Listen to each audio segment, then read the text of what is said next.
Yo, what's going on? My last video was about 2BQB, the group responsible for botting the 2B2T queue system.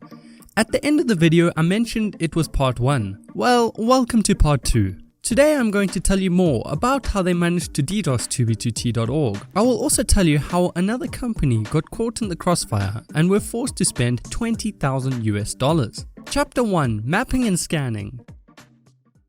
In order to execute a DDoS attack, you need to understand exactly how your target system is set up. To do this, ExoRam ran some software known as Acunetics, along with some custom scripts and other scanning tools to scan and map connect.2b2t.org. Acunetics is a powerful scanning tool, but its retail price starts at $4,500 and goes up to over $7,000 US. However, what he found was very interesting. It turns out that 2B2T uses 4 proxies to handle the flow of players joining the server. Basically, depending whereabout in the world you are connecting from, you get connected to the closest proxy server to your location, and then your connection gets relayed to the 2B2T server. These proxies are owned by a company known as Cosmic Guard. We can actually verify this by looking at the Cosmic Guard website, and under their client section, 2B2T is shown. You're probably wondering what Cosmic Guard is. Well, it is a company dedicated to defending websites and servers against DDoS attacks. By now, you may have noticed a small problem. The target, 2b2t.org, has DDoS protection. Surely that is the end of the attack, right? Well, not so fast. ExoRam did not see this as a problem. In his eyes, he just needed a more powerful method of attack. Chapter 2: The First Wave.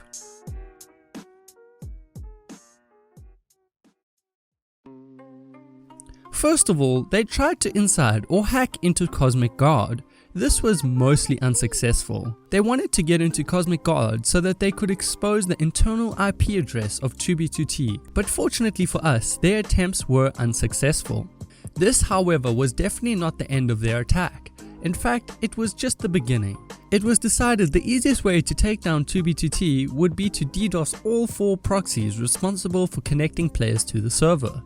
By knocking all 4 proxies offline at the same time, players would no longer be able to join the server. They then hit Cosmic DNS with a huge DDoS attack, taking all 4 proxies offline. This attack only lasted a few hours. Cosmic DNS did not take this lightly and quickly fought back. They purchased another proxy and DNS config server to stop the DDoS attack. Cosmic Guard's retaliation worked and made it a lot harder for ExoRam to continue DDoSing. I am told the proxy server, alongside the extra bandwidth required, ended up costing Cosmic DNS somewhere close to $20,000 US. Fortunately for 2B2T, this attack took a lot of work with minimal impact, so it was decided this method was not a viable option. Cosmic Guard's quick actions had worked, at least for now. Chapter 3: Try and Try Again.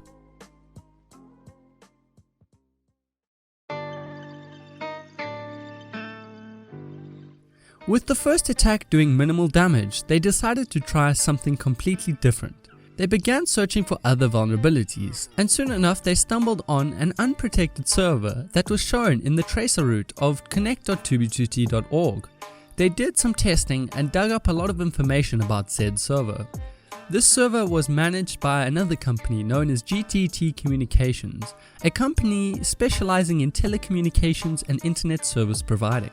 ExoRam noticed that players connecting to 2B2T first passed through this server. If he could somehow find a way to take this server down, players would not be able to join 2B2T. With more research, they found the server was vulnerable to something known as a CVE attack. When the group ran the attack, 2B2T went offline.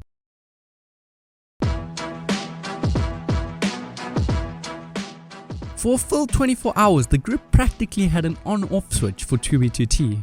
If they felt like kicking everyone, they could. Or if they wanted to, they had the power to restart the server, allowing them to skip through the queue. This was obviously not something House was going to let happen, and soon enough it got patched.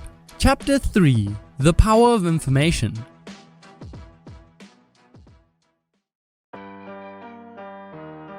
This is definitely not the end of the group's attempts at taking down 2B2T. In fact, I was told they found a new way of crashing the DNS server, but this way is still a work in progress, and they are not willing to give any more information at this point in time. I was also curious at the power of their DDoS attacks. and when I asked, I was told ExoRam has the capabilities of sending over 450 gigabytes a second to any server anywhere in the world. Here is a screenshot demonstrating the power of the attack on a test Cloudflare server. As you can see, in just 60 minutes, ExoRam managed to send nearly 13 million requests.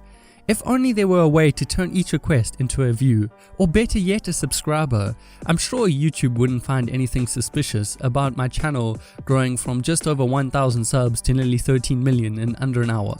But I digress. The power of the attack comes from 3 separate botnets. ExoRam told me he does not own any of these botnets, but he uses an API or Application Programming Interface to access them. He says he gets given access to these by encrypting malware or making undetectable backdoors with a zero-day exploit. A zero-day exploit is basically a software vulnerability that the software vendor or antivirus companies are unaware of. This is very bad for obvious reasons. Basically, ExoRam trades malicious code for access to these botnets. When I asked what else he had used these botnets for, I was told, or I guess shown, some of the other things he has done. Here is a quick list of the sites that have fallen victim to his DDoS capabilities. The Future Client website. The Bank of China. Yes, that's right, he managed to crash the Bank of China's website for just over 4 hours. He has also taken the Spigot website down. This caused a lot of controversy in the community because developers were no longer able to access the resources they needed for their work. Fortunately, this attack only lasted about 6 hours. He also downed the Russian version of 2B2T, and apparently managed to knock Moscow's whole network down for a short period of time, as well as a few other things I won't mention in this video. The final chapter.